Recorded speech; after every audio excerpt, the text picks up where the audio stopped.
Coach, why don't you go ahead with an opening and statement, and then we'll open it up for questions.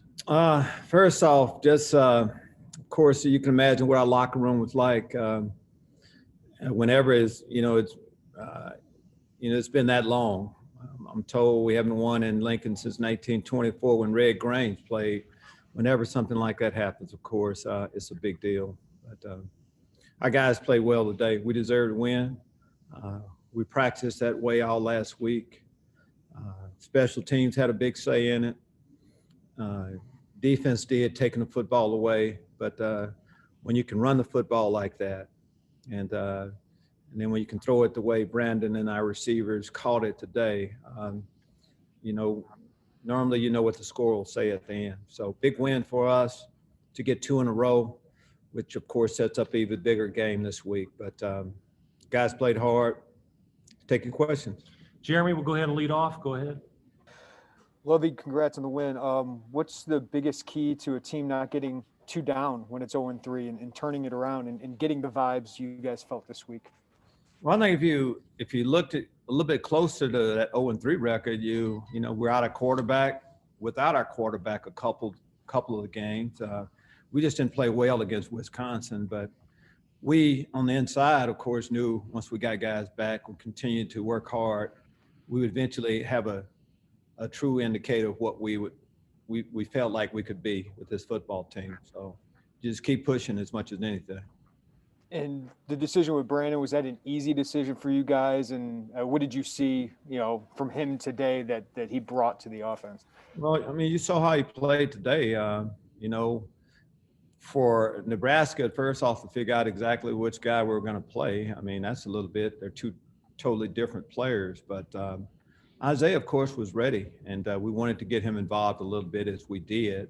But Brandon's been our starter, and of course. He went down, no call, it wasn't his fault, anything like that. But Brandon can throw. I thought he did a good job leading our offense. A lot of football left to go. We'll need everybody. Thanks, Lovie. Okay, Gavin, you're up, and Bob Rosenthal on deck. Hey, Lovie, good to see you. Brandon came in and came back pretty seamlessly today. What did he do right, in terms of making those reads and just overall? What did he do right? I mean, he ran our offense. Offensive staff, of course, led by Coach Smith. Rod Smith did a great job. Good game plan going in. But then it's about execution. The players, last year we had Nebraska down by 14 in the second half and couldn't hold on to it. So this was a game the guys have been waiting a long time for. And offensively, though, you got to score points. It's as simple as that. And when you have a line blocking the way our guys did, you can score some points. You had 2 rushers over 100 yards today, which I think is the second or third time this season. But how important is it for these guys, Epstein and Brown, to be consistently getting through holes the way they are and picking up big yardage? Well, they're both excellent running backs, and we're a running football team. We make the statement, we get off the bus running the ball. In order for that to happen, though, the offensive line and everybody that blocks, receivers and, of course, tight ends too, they take pride in that. And we can get your running game going like that. It's tough on the defense. Thanks, Coach. Welcome. Okay, Robert Rosenthal, you're up. And Marley, if you have questions, you'll be on deck. Go ahead, Robert.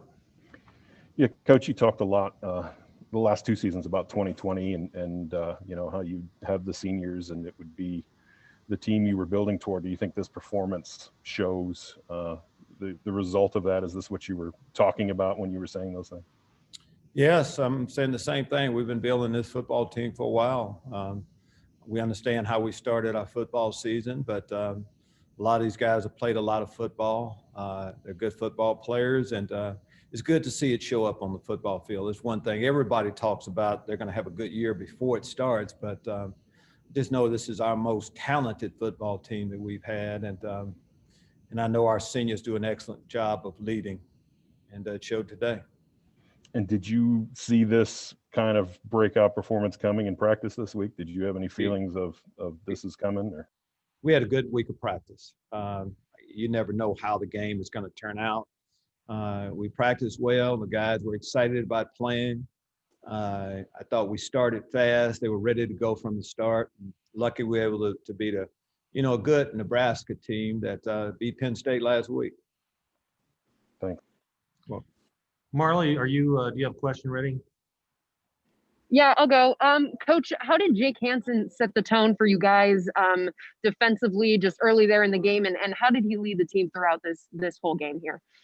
well, to start off with, Jake's a two-time captain. He's a great football player. No one can take the ball away the way he does consistently.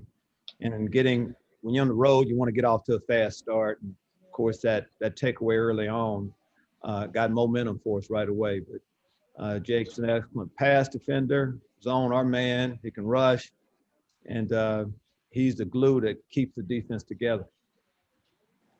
And you guys just seemed really confident out there. I know you keep going back to you guys having a great week in practice, but was there anything in the game that maybe gave you guys that edge and that composure? No, we played Nebraska well last year and thought we had opportunities to win. So we thought we matched up fairly well. And when you practice that way and it's a good game plan, we felt like we had a good game plan coming in. Why not? We were as healthy as we've been. And that has a lot to do with it. When you have your group together, you can do some things. So that's how it played out today. Thank you, Lovie. Okay, Doug Bouchon, you're up, and then we'll go with Gabby after that. Go ahead, Doug. Hi, Coach. You talk a little bit about the defense, especially the secondary and the back seven, some interceptions today. The quarterback, their quarterback, McCaffrey, seemed like he had a lot of trouble finding targets out there. Did you feel that the pass coverage was a lot better today? I felt it was a lot better. McCaffrey is a good football player, especially with what he can do with his feet. So you have to have coverages designed for him running the football. So it kind of puts you in a bind a little bit coverage-wise, but thought the guys did a good job with that.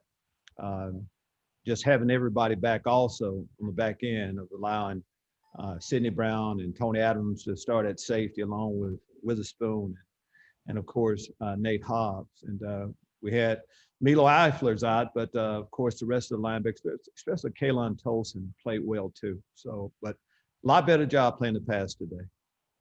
That's all I had. Thank you, Coach. Well, Okay, we'll go with Gabby. You're up. Hi, Lovie. Tolson and Barnes have looked improved, have improved every week. What have you seen from them this year that has kind of led to that? they're both talented athletes first, and they're young, and they're both smart. They take coaching, so they're going to get better and better each week. They're young players. Again, young players with talent, get better and better. And it's good to see it on the field. That's how it's supposed to happen, but it's good to see it on the football field. We'll go back to Jake Hansen, of course. Coach Miles does a great job with him, and having a guy like as a standard in that room. So we can expect them to play well. And they made plays today. Yeah, and this was one of the first games a lot of different guys got involved in the passing game. What did it mean to have just that steady passing attack today along with the dominant run game? Well, that's just it. If you have a dominant running game, it's just you have to gang up on the run. And that puts us in, one-on-one situations outside. Thought Bebe and the rest of the receivers, did a good job of catching Brandon's balls. And I was as impressed with our passing game today as just as much as I was with our running attack. Yeah, and then even with Paltrow out today, the O-line might have played, its most dominant game of the season. What went into that specifically with Julian Pearl out there? Well, that's what you get when you have an all-Illinois offensive line. You start off with that. But Julian Pearl played well last week also. Doug Kramer's back. We know what Kendrick Green, of course, can do. And Vertus Brown has played good football. But Darian Lowe, those guys have played so much ball together. We expect them to play well each week. We're putting converted running back Blake Hayes on the breakout room. He's our punter. Blake's going to be in the breakout room. Got time for a few more questions here. I want to make sure Joey Wagner, Bob Osmussen. Go ahead, Joey. Hey, Lovie, to have Brandon, your starter, back, what did that do for the rest of your guys? Does he give a steadying presence? I guess it was just like having him back around and in that lineup. Well, it's always good when you have your starter back. Brandon's an excellent football player. He can run. Of course, he can throw. We felt like we had some good matchups out there today, but our quarterback position is just so much stronger based on what Isaiah did last week.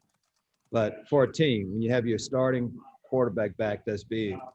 We were in a position where we were trying to win football games with our 14 quarterback. That's hard duty. So it gave the guys a boost today. Then you mentioned a different vibe at practice. Is there anything tangible, or I mean, can you kind of describe what that feeling was like that kind of led you to say that, so we would maybe understand? It's not led to feel that way. No, it's just based on how we practice. We practice well. I mean, but that's what you're supposed to do. I mean, 5th game of the year, you're supposed to get better and better. Of course, the challenge is to practice even better this coming week. Of course, we don't have to get motivated for who's coming into town, but when you have an older group, they kind of know what's at stake and they know what it takes to play well on Saturday. Thank you, Lovie. Thank you. We're going to go Bob and then Colin, and then we'll move on to players. So go ahead, Bob Osmussen, go ahead. Coach, it's year 5 for you. Is this the best performance you've seen with your team here? It's a pretty good point, Bob. I would say so. All 3 phases, going on the road, tough play, all that. It would have to be right up there for sure of all, of the total team win. Absolutely. And you entered a 6-year streak. Could you end a 13-year streak next week against Ohio State? You guys talk about that at all or not? Well, we talked a little bit about it. We thought it was pretty funny. It was, if we won, then the last time since Rick Grange played, that gets your attention a little bit. But as much as anything, we know Ohio State's a great team and they've beaten us a lot of times. And we're just excited about winning 2 in a row with a great opportunity and ahead of us to try to get a 3rd. Thanks, Coach. Thank you. Okay, Colin, this will be final questions for Coach. Go ahead, Colin. Thanks, Ken. Lovie, I know Brandon's a veteran quarterback, but he could have been rusty coming off 3 games being held out. I mean, how did you feel about the way he just immediately responded and seemed like he hadn't even missed a beat? I mean, did you expect it to go quite that well for him? Well, we were hoping it would go that well. I mean, that's why we started. And if we had reservation, after what Isaiah did last week, we would have done that. We would have went a different direction. But Brandon practiced well last week. He jumped right in.